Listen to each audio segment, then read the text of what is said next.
makame nna mama ya si na mama ekwu emem ji makame onye amụma wee jee n'ebe a si na ama nje ọkwụnụ hụrụ ije lọvụ m ọkwụnụ hụrụ ije lọvụ mụ na chi ma iche mbreka ji maka m onye amụma wee mee n'ihe a si na ama mma ọkwa n'obere nwa dị ka ma ka iji ma mee n'ihe a si na ama mma ụnụ ahụ n'ije lọvụ m ọkwa ụnụ hụrụ ije lọvụ mụ na chi iji maka m Chukwu abịa ma wee mee ihe a si na ama mma ọ dị mma na-eme mma ji maka m onye amụma wee mee na ihe nwere ka ọ dịle ọkwa ụnụ hụrụ ije lọvụ m ọkwa ụnụ hụkwara ije lọvụ mụ na chi aka ndị mmụọ ozi gị na-eburu m agha aka ndị mmụọ ozi gị dị ike aka ndị mmụọ ozi gị na-eburu m agha aka ndị mmụọ ozi gị dị ike aka ndị mmụọ ozi gị aka ndị mmụọ ozi gị aka ndị mmụọ ozi gị aka ndị mmụọ ozi gị na-eburu m agha aka ndị mmụọ ozi gị dị ike aka ndị mmụọ ozi gị meriri ihe bịara imeri m aka ndị mmụọ ozi gị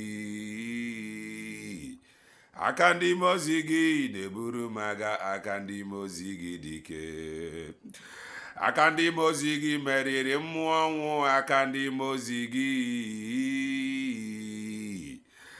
aka ndị mmụọ ozi gị na-eburu m agha aka ndị mmụọ ozi gị obi m sara mbara ito ya obi m sara mbara ịja ya mma Jehova bụ Chukwu onye na-erele obi m sara mbara ito ya obi m sara mbara ito ya obi m sara mbara ịja ya mma Jehova bụ Chukwu onye na-eme eze obi m sara mbara ito ya ọ na-abịa n'ebube ọ na-abịa n'ike n'ebube anya dị nsọ ga-ahụ ya mgbe ọ ga-abịa n'ebube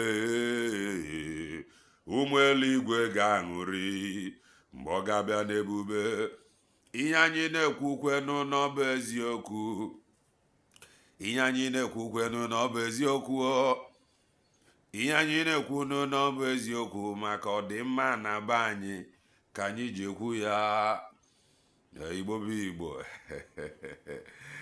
Igbo bụ Igbo birikwe na tata mara anyị mma anyị ya dị ka echi maka na echi adịghị agwụ ka anyị na-agwa gị ọ bụ na isonyebe what are you waiting for? Click the like button, subscribe, comment, share if anyị na-ekwu na nke ikpeazụ wee elu. If you are just coming across our channel for the very first time, this is Kelenna TV. We are live and we are direct, bringing you the gospel of redemption like your doorstep. If I na-make bụ common sense. The reason I brought na ife ịmụ ife kara anyị mara ife mana ọ nwere ife ị na-echefu ọ maka ka iji wee nọdụ. I just want to make common sense as always. Yes. O nwere obere okwu m chọrọ itinye ọnụ mana before man na-aga there, I want to appreciate God n'isi ndị niile support gụrụ anyị financially na our plan to get some gadgets starting from laptop. Ana m ekene Chukwu n'isi. Ana m ekwu na God Almighty will show you mercy and will show you kindness na aha eze chi okike onye pụrụ ime ihe niile. Amen.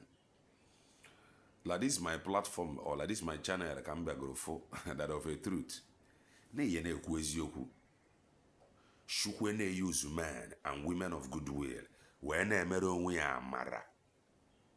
Onye amara onye ngọzi onye amara onye ngọzi onye amara onye ngọzi dadi onye amara ịbụ na onye amara eze bụ na onye amara Jehova bụ na onye amara onye ngọzi ịbụ na onye amara onye ngozi Chukwu bụ onye amara na onye ngozi here bebe witness ya amami na gota and ana m ekwu ya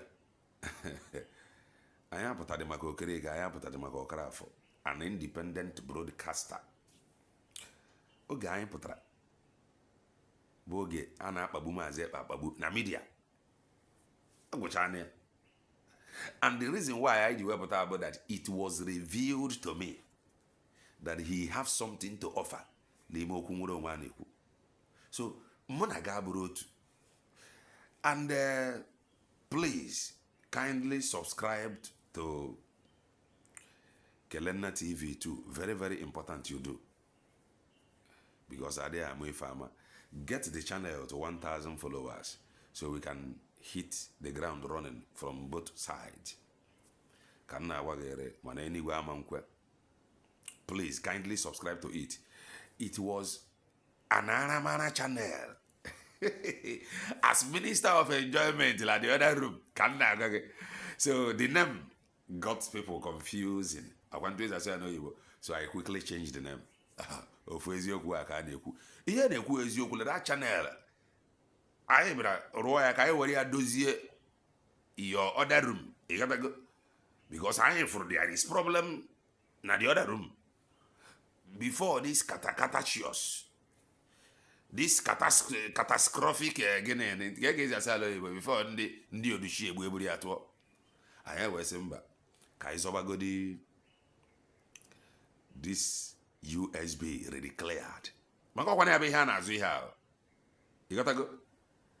There is a contention over that redeclaration, or let's say there was a contention over that redeclaration. The contention for it not to happen. There was a contention over it.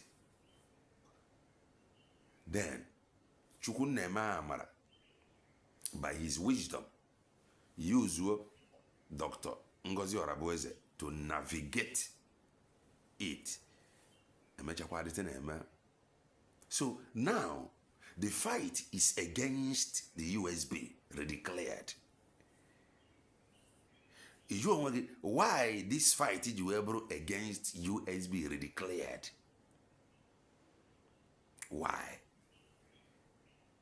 Why are you now helping those that never want it to happen? By telling us to return to where we were coming from after every mechanism has been put in place by Maazị Ekpa. Actually, there is something that I will play to you because I watched in a platform. People talk too much. By so doing,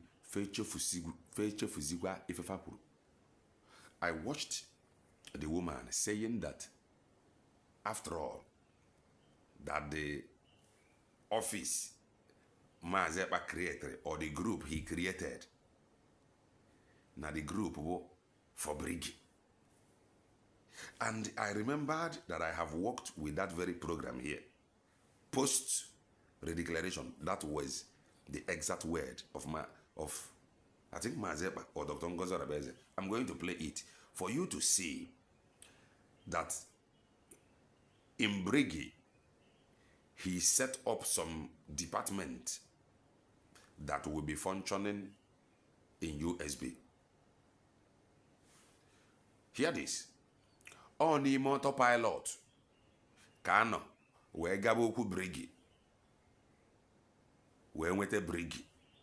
While in autopilot, Kagaroku Briggy. Briggy bo Biafra Republic government in exile. So while in autopilot, they can do ndị na-agba Maazị Ekpa mgbasi wee kpọọ ya ebe a ka ọ nọ nweta Briggy.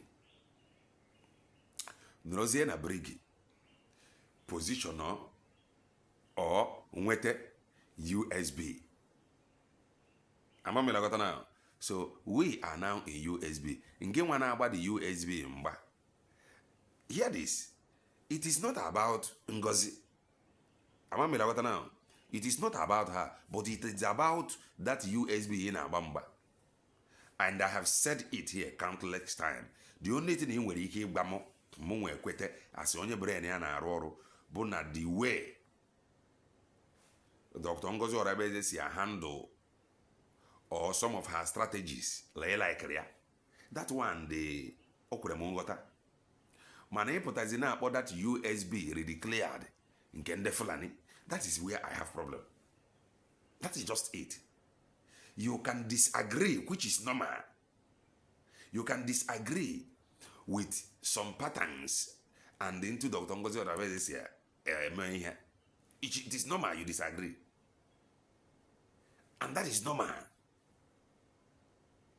But for you to say, na USB are declared by her along Kende Fulani,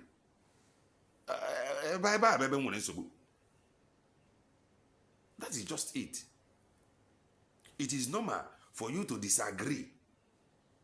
And then the Kurogu say that we disagree to agree. So no matter how you look at it, if of a truth, say something no they work you. If something no they work you, a man lecture redeclared USB. Say I know about Nkende Fulani. When are you going to redeclare Nkende Bai? Or tomorrow, Mazepa Putakwa. That was redeclared by Dr. Ngozi Orabeze along Nkende Fulani. Keje kwa ke redeclare also. Amara ka jesi yeti okwu na got here. He will right, he disagree with Dr. Ngozi Orabeze and her patterns. And the two, it is normally disagree with Dr. Ngozi Orabeze, but saying that na Dr. Ngozi Orabeze manya ife me mazepa, that is your own opinion. And the open omegide baga tomorrow, you have to go and prove it. So it is normal for you to disagree. But in Nkende Fulani, let us hear the lion tongue, that serpentine spirit that possessed that lion tongue woman. Let us hear. I don't want to play where she said. It is not about in on a social media for 3 hours, 4 hours. Spend all your time there. Are you making impact? That is the most important thing. Or are you creating chaos? Are you causing problem? Instead of you to be there 4 hours, cause problem only, you don't know why. It is better you go there for 30 minutes and leave. Record of your time where they are very fair. Instead of spending all the whole day, omezegi ikuchakwa ikugaria egasi yuri gazu from their service ikuzie na ihe wane na eme na no. Can you imagine na the woman said USB redeclared the terrorists? Aka na ekwu na southeastern governors then declared IPOB terrorist organization. Suppose IPOB member, suppose a cabinet member,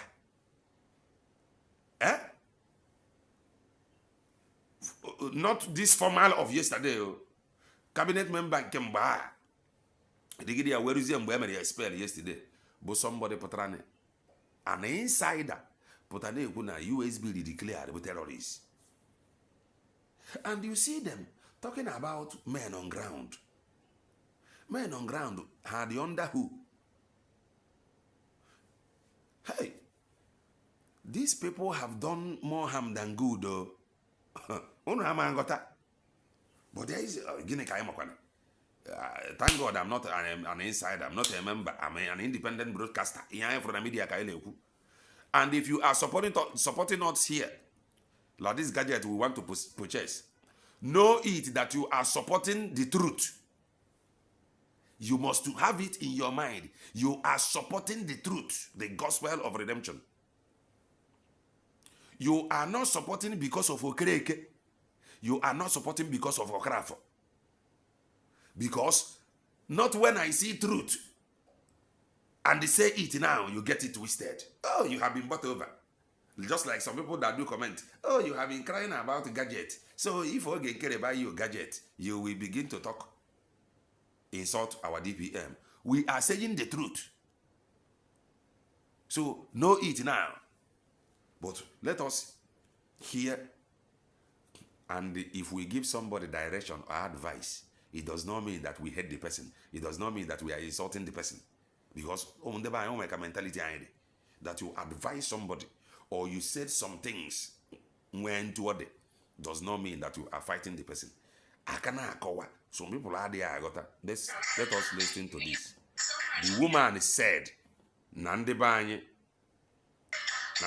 terrorists, USB. So she have helped those that declared the IPOB terrorist organization, and they re-echoed it again. You gotta go. And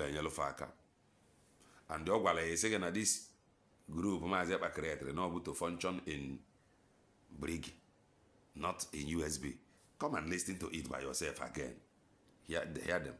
Thank you so much, Brian. Thank you so much. And thank you to the Currency Department. On that note, we go to the next agenda we have for the meeting today. We have the announcement of... Sorry, this meeting now is in Brigi. Like I said, Autopilot gave birth to Brigi. Brigi gave birth to USB. Continue to listen. The Committee for Brigi Structure, Perry and Post Declaration. Brigi Structure, Post Redeclaration. Let me take it back. Thank you so much, Brian. Thank you so much. And thank you to the Currency Department. On that note, we go to the next agenda we have for the meeting today. We have the announcement of the Committee for Brigi Structure, Perry and Post Declaration by our Prime Minister. Here.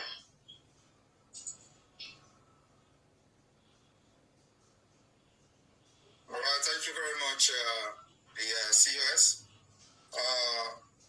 Today, as we get closer to the declaration of the restoration of independent state of Biafra, we are making sure that we are hitting the ground running, putting every mechanism in place.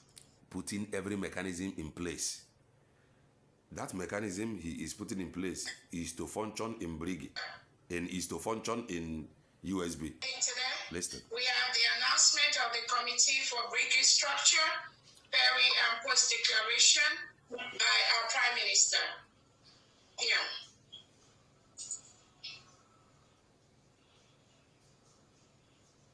All right, thank you very much, the COS. Today, as we get closer to the declaration of the restoration of independent state of Biafra, we are making sure that we are hitting the ground running, putting every mechanism in place. And of course, as that is happening, we put a necessary structure that is not yet in place. In Brigi, he put the necessary structure that will function in USB that is not yet in place. So he prepared. Or to some of you, I cannot confuse. That was why I brought this video. Listen. The declaration of Biafra in Finland will spark international discussion. The redeclaration will spark international discussion. This international discussion, they now tell you to go back to USB, to Brig. Listen. The international discussion is going to spark is the one that will shake the entire world. So, the international discussion it will spark about the one that will shake the entire world. Now, the man taking pictures everywhere. Only him and the cameraman that is taking picture with him. Bondeneje visit. Now, country with over 80 million people. Only him and his cameraman. And we heard that he is a panebita, or he was a panebita, until he was called to be a freedom fighter. And motor pass. I'm a businessman. Motor pass. You got to go now. There is something about spare part dealers or panebitas. Panebitas. Eba yana baba, a panebita can enter there. That is because he is a panebita. I want to tell you something about spare parts and panebiting work. Eba yana baba. Oh, yeah, I think it's surprising a panebita barrier. Do you know why? That a panebita must have repaired the car of some prominent people. No, maka no repair car no, but I'm just telling you that leg panebita went. So when you can do friend oh, look at this, look at that panebita that panebited your car that last time in Kede over there. Maybe let's say, look at that panebita in Houston that panebited your car. Oh, is this him? He did a very good job in that with that my car. Oh, ekwenaka, a picture. You gotta go.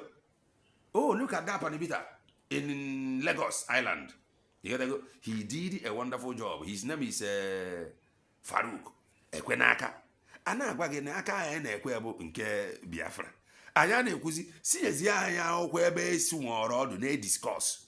Eweta nwe. How many people ki sogoro were je? That is how many people sogoro gi we ba na the office? At least they present one year if basara anyị mba. But the only thing I na afọ mmọnwụ ase onye motor pass dealer. And equally a panebita. I know that a panebita can enter a good panebita na panebiti na arụ obi kubana moto now. Eh? Emegide nwe obi kubana nwe function. Kwa function ka na akpọ ya. Obi kubana nwe ife ọ na-eme now. O ji ezi nwe da panebita. That panebita do ebe a, you will be surprised the way obi kubana yesi je recognize ya. Oh, you. Mane amamba ya na video. Oh, you. Ekwenaka. Abayiri ya n'ọkụ. Panebita is checking. A man here kpojeri ebe a bụ no repair na moto. I don't know if you are getting value here. A man here kpojeri ebe a bụ no repair na moto House of Assembly member. No repair na moto obi kubana. No repair na moto congressmen and women. Oh, look, if you know Lejeba Macabia. If you know La Gadia Macabiafra, think always him and the cameraman. Among 80 million people. As though you have a finance minister, you have APM, no, you have treasurer. That is if any, you have if any. Ebe 80 million people. Up till now. Some people have never seen anything wrong with it. At least, CRC, where are you? Gbanaya when you on Negasi and Dozoro. CRC. The only thing they use Rono Remo Gambo, he use Rono. Bia Mayor APM. Where are you people today? What are you people saying now? Nothing. Don't allow yourself to be used to form a cabal or belong to a cabal unknowingly. Continue to listen. Odechi has been activated. Odechi has been activated. Okay, now, this Odechi that he activated before when so who is now operating with this Odechi? The people operating with this very Odechi that he activated, but those that is still in USB. You may say, oh, they are operating Odechi, nothing is happening on ground, nothing, but you contributed to the reason why it looks or it seems as if nothing is happening on the ground or on the ground. Because today, with Okreke, tomorrow, with Okrafo, Omezie Obinde Kwesiri with Ego are divided. This Odechi that has been activated, it's what you want us to abandon. For the Odechi to become useless. And you made the Odechi abandon, return to Brigi where we were coming from. Then after we have to go and activate another Odechi. Junior and my brain on. Let's continue to listen. So we can stand. I am telling you the fact. Odechi has been activated. Odechi has been activated. He is telling you the fact. Why can't you help this Odechi that was activated make ya chọ na odiechi ya na-arụ ọrụ. You want to abandon the odiechi, both spiritual and the physical odiechi. You abandon it, or you have abandoned it to return to Brigi. Go and tell him, if actually he told you that you should return to Brigi, tell him that is that they are not returning, that they are holding the odiechi that he activated for him to come out. Yeah? I don't know if you are getting value. Continue to listen. Because the discussion, like the police told me. Try and type if you are getting value. I am getting value. We are preaching the gospel of redemption. Like keep as well. We will preach with anointing. I'm telling you the gospel truth. If you had never supported us, support us. We will travel to the mountain and call upon God of heaven. It is a promise that I made. Continue to listen. Yeah. Simon, do you know that this is going to spark a very big international discussion? I say that's it. The police told him, Simon, do you know that this declaration is going to spark international discussion? He said that is what he is looking for. What do you have today? Instead of operating internationally, what the declaration spark. You quickly rush in there and begin to discuss. That is, you are afraid. You are going back instead of going front. Discuss. You are a lily-livered human. That is the problem some of you that is claiming to be freedom fighter have. Any of your leader, you abandon the freedom. The freedom of your leader. It happened if not for Mazepa that decide to move forward. Maybe that was why heaven revealed him to me that he has something to offer. All of them scatter. Problem everywhere. It happened. And some of you have allowed that the same spirit to enter you now. It is happening. The group divided. Fana walk underground. Up to date, show us one thing they have achieved from underground. Nothing. And the Mazepa do what? Move ahead. Telling them that he is not going to listen to any order from Mazin Nandekano, from DSS or from Bongo, that any order or Finland before he listened to any order. He moved. That was why you are where you are today. You are where you are today. But what do you have now? You are telling the people to return back. The same strategy of the DOS. Return to Brigi. If you return to Brigi, the only fight you'll be fighting now is release our leader. Release our leader. No more going ahead. If for a while you are not fit to lead. If for a while you are not fit to lead. Thank God na Finland. But let me not go there. I will be coming to that area very soon. But this is the problem they have. Ejide halo onye isi ndị ọzọ azọba ego, zọba position, zọba post, rapụzie okwu nwere onwe. Ọ bụ ntu akụ na-esi enweta nwere onwe. Ejide Maazị Nnamdi Kanu. That group that told you that Maazị Ekpa be a criminal, that Maazị Ekpa have nothing to offer, that they are the original structure, that you should donate money to them. Up to date, show me one progress they have made. They are holding ground. That was why they are defending the structure. Waiting for Maazị Nnamdi Kanu to come out and continue. They can't lead. But the man who can lead, they don't want the man to lead. But Maazị Ekpa then, they don't want him to lead. Maazị Ekpa will create a Biafra government in exile. Okay, now, declaration. Ejide Maazị Ekpa. Some of you are Dr. Ngozi Orabeze, the woman declare Biafra.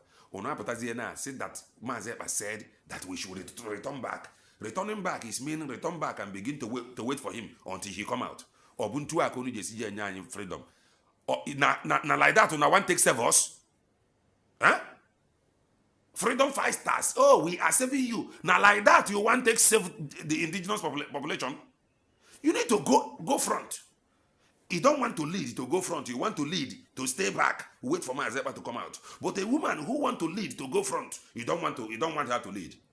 You don't want to encourage in the buying the woman because if you are causing chaos, dividing the mind of Ndebanye. If for the problem there, so like DOS, like you, return to Brig, the same structure the DOS return to that made them to go underground, and it is still underground up to date because from that time they have never made any progress. In fact, now can Biafra today, it is because of Mazepa. That is the honest truth. So could he be in Mazepa listening to them and they fall to their DOS activities by today? Will you talk about Biafra? The answer is no. So to you, telling people to return back instead of going front, Junior Omogi, are you normal? So we are here when that happened. Don't talk. Listen. Exactly what I'm looking for. If it didn't happen, it means we didn't do it right. If the international discussion never happened, that means it is not right. They did not do it right. Before you homeland, it is good. But if the international discussion never happened, we did not do it right, then what do you have? You have these people going to meet some people in America with the name Briggy. You have USB going to meet people with the name USB. The same thing that happened to Kano. Some people going with IPOB. Mazepa going as an autopilot before Brig. If the international discussion now they are bad in Qatar, they don't get it, he did not get it right. But today, the international discussion, you are helping them to make sure that nobody talk about it by eating a speech everywhere. They deceive in the buying. Listen. They went ahead to ask me, do you know that the president is going to make? I said, that is what I'm looking for. Do you know that the president is going to make a speech? He said that is what he is looking for. He wants the president to speak. He wants international discussion. And that was why he fixed the declaration to trigger it. That declaration to generate every document he needs for recognition. What do you have? Return to Brig. Listen. Anyway. Sorry, before you go and cut the video, what do you have today? Return to Brig. That is what they are telling you. Listen. Let us continue. So, on this note, I will be announcing a committee for the structure of the Biafra government after declaration. He will be announcing a committee that will function after the redeclaration. But the woman said that the group the committee he announced will work in Brig. You see how she confused you people? But in online 2 hours, 5 hours, BC. What is the point? The woman lay hit on. Anyway, listen. Let us continue. So, on this note, I will be announcing a committee for the structure of the Biafra government after declaration. After declaration, he announced the committee that will operate after the declaration. He announced it in Brig. He was getting prepared for the declaration. Man, the woman said, "Oh, he talk about it, and they have to operate in Brig." I think I can judge it because I have put that to rest. That the committee will function in USB, not in Brig. But the committee was put in place or was set up in Brig to function in USB. Not the lies they are telling you. Let's go. There is something that I will play to you too. That is the all these Bongolians. They worry.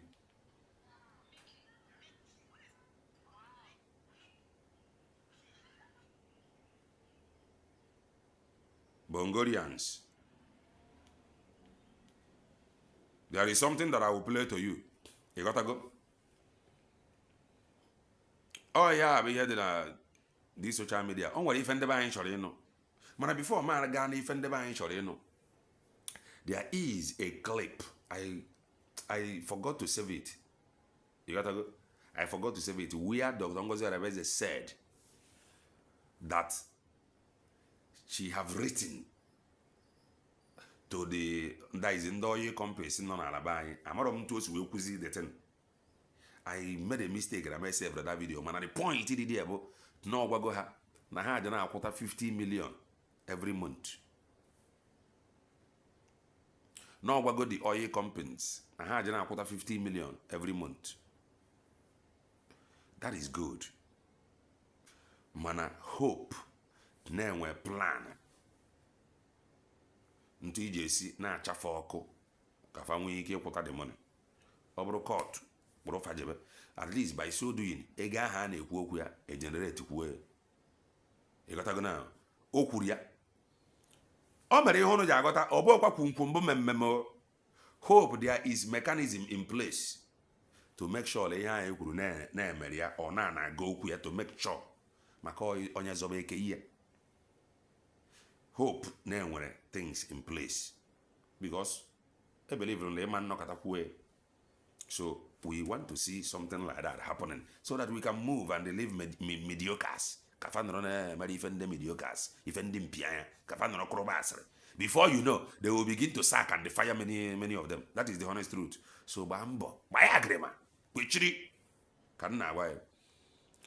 there is a video that I will play to you again. The reason why in the actually buy the video, this very okunworo one, many people have created some problems for themselves. So they want to drag you to the problem. And if they fail to drag you to the problem, then we begin to shout, oh, you are working with this person. Ekweremia, na oburu na ụtọ adabara gị na mmadụ does not mean na onye ụtọ dabara ya na mmadụ na fama ntụ ụtọ.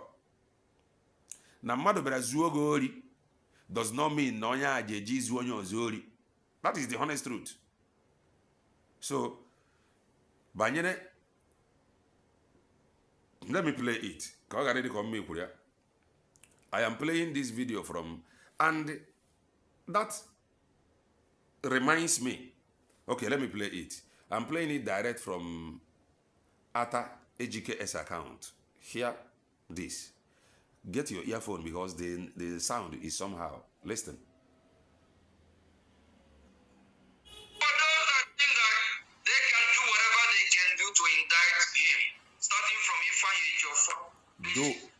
Those that think that they can do whatever they can to indict Mazepa. Also, starting from Ifeanyi Ejiofor. I am telling you what he said. Listen. For those that think that they can do whatever they can do to indict him, starting from Ifeanyi Ejiofor, tell them that I, Mazio Gechukunkere, said they should locate the available lagoon in their neighborhood, whoever it is neighborhood. Locate it, I will tell you what to do. So you can tell them go and jump inside that lagoon and fight, because they are evil, their plan will never work. Our leaders, they are coming out, and they are coming out strongly. And please don't forget, on the 21, our leader Mazin Namikano got there. I believe our PDF, they already issued a sit at home for that day with the. Okay, for now, I don't want to talk about Barrister Ifeanyi Ejiofor and the Ifo Kuruna video. That is his own opinion. Onye obuna that want to, and onye obuna nwere any evidence. You got to go. Onye obuna nwere any evidence against Mazepa. Ya gaba na Finland court. Mgbe obuna the case bidoro. Fa ya ga ebe a ga attenda ya. Ebe a ka na egodi ya. Thank God na oburo court bongo. So I don't want to talk about that one. Ebe afa na okwu a na-ekwuberi onwe ka ọ dị bụ na Finland decided to compromise. You gotta go. Mana, we must allow Finland to do their thing their way. no matter any bro ha him na social media ntu e from Finland is we fix a date now onwe e fe je eme ka ị gbachiga aka clock azụ. And you must know mgbe ọbụla ibidoro chọba force some certain things with this o nwere ihe bụ na eji mmadụ now kwuo okwu fix a date o nwere some protest ya bụ ime now ọ bụrụ nke ndị ya ama ife. Understand this thing very very well before you mapụọ mmadụ deceive oge ime protest. And this he talked about protest. I will play it to that level. O nwere protest ya bụ ime o nwere ife bụ na eji mmadụ now a date of hearing. You can protest. The reason of your protest may be if it's a date for hearing. Now. And if it's a date for hearing, what is expected of you? That date.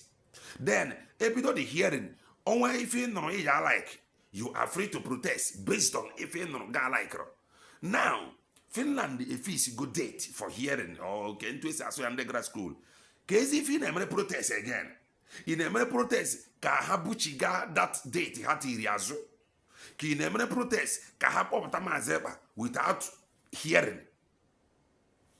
I don't good, he may protest you, man. I just understand this thing. Only protest the people of forget Nisia because Hajionia, hey, date. You did not protest the time we have fixed the date.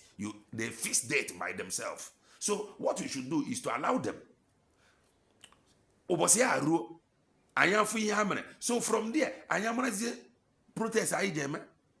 So if you have any evidence against Mazepa, go to Finland and tender it. Not there to defend it. So that is it. So in Aquado protest, junior in Aquado protest to force Finland. This case if it's in 2 months time now. Kahabuchigaya in 1 week time.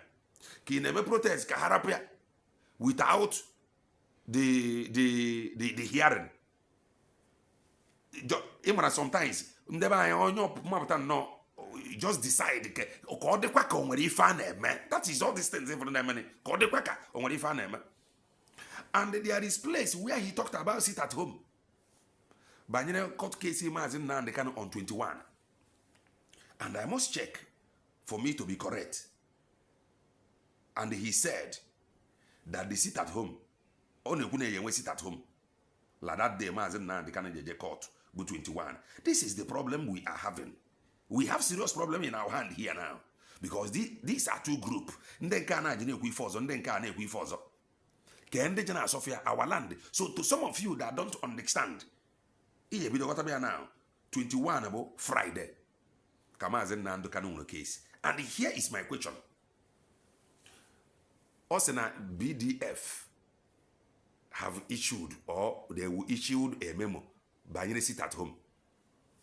Now, Obey Gachada sit at home on Friday about 21. Mazen na de kan naga court. Monday sit at home. Ihe aba ajuju unu nwande na amagari from Okreke to Okra for Azazi. So na enwecha ada sit at home on Friday. Enwekwa nke Monday. Mana asị m kwuo in my own opinion. Maazị Nnamdi Kanu o meburu mgbe a na-eme into a letter. It was relaxed to only Mondays. N'uche nke m o mma asị ka irapụ na ya Monday because na ndị be anyị na-atakwa ahụfụ. Ahụfụ dịkwa o. Now, enwe sit at home on Friday according to ihe ọ na-ekwu now. Na-eje nwe memo. So you nweta dị ozi ichi ya. So na enwe sit at home on Friday now. Enwekwa sit at home on Monday.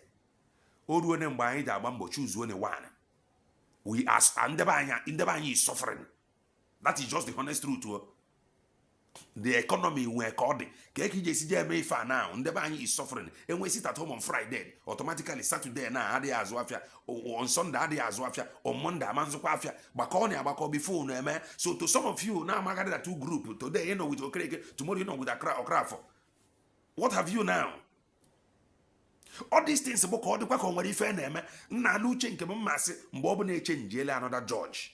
Kwantwezi into kwantwezi akwa mgbe ọ bụ na-echange another judge fix a date on Friday. Na ka onye ọ bụ na gani ya business ya ni. Ọ bụ na ọ bụ Monday na ya na-emebu eme unu arapụ na ya Monday nwa.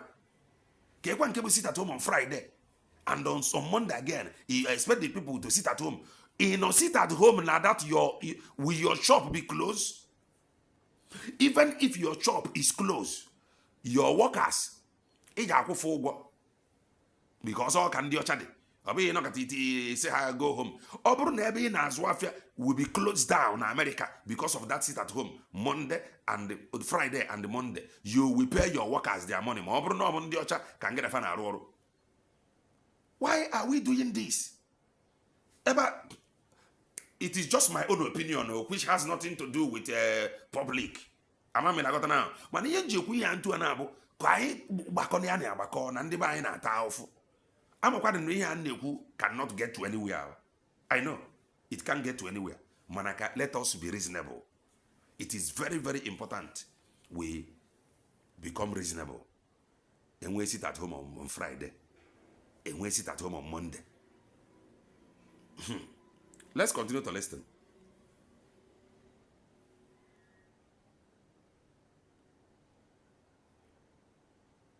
Let me bring it. Now listen. I take it back. I took it back. Listen. Jump inside that lagoon and fight because they are evil. Their plan will never work. Our leaders, they are coming out and they are coming out strongly and place of. Ihe a bụ ụdị okwu ndebe anyị chọrọ ịdịla anọ. Ịghọtago ịpụta na social media anyị na-agba ụja wa without direction. They love it. They love it. Talking tough. Whereas nothing onwere ife dị on ground to do that. That is just it. You need if I na platform nwaanyị. Oh, just talking. That is just what our people want. If you have evidence against Mazeba, travel to Finland, tender it to Finnish authority. They were there to present it to them. That is just it. Allow Finland to do their thing because you did not protest before FECA date. You did not have lockdown on Fridays before FECA dating came as in Nandekano. Why can't you allow some certain things to be? Yeah? Listen. Don't forget, on the 21, our leader Mazin Namdekan got there. I believe our PDF, they already issued a sit at home for that day. Can you imagine? Sit at home for that day. Let's continue. Government endorses. Biafra government, Brigi, endorse it. Listen. And we are getting ready for a worldwide protest as well, especially in Finland. For worldwide protest. Continue to listen. Prime Minister. So we'll keep everyone updated. For those that Worldwide protest. You gotta go. So they are getting ready. Ihe niile abụ ka ọ dị ka ọ nwere ife a na-eme. Worldwide protest. Akpọọ gị ka ị protest ya n'obodo Bongo.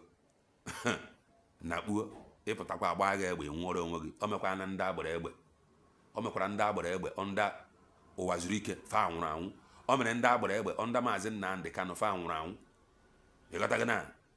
So onda onye nke a na ọ gbaghala gị pụta obodo Bongo for protest gbanaga ịpụta agba agha egbe nwụọ. That is just the honest truth. So talking this stuff, the only thing I can say, if you have evidence against Mazeba, you show me indict Jebe Finland, you play the show, buy ticket and go. It will be, they can even give you free visa. If you approach Finnish embassy now, you tell them that you have evidence to attend to tender to court. That day Mazeba Yeje court, they can give you free visa. Just go there, lodge in your hotel, go and tender it there. Allow Finland to do their thing. Because you did not protest when they fixed the date. This sit at home they are calling now, they are endorsing. Quick forget now.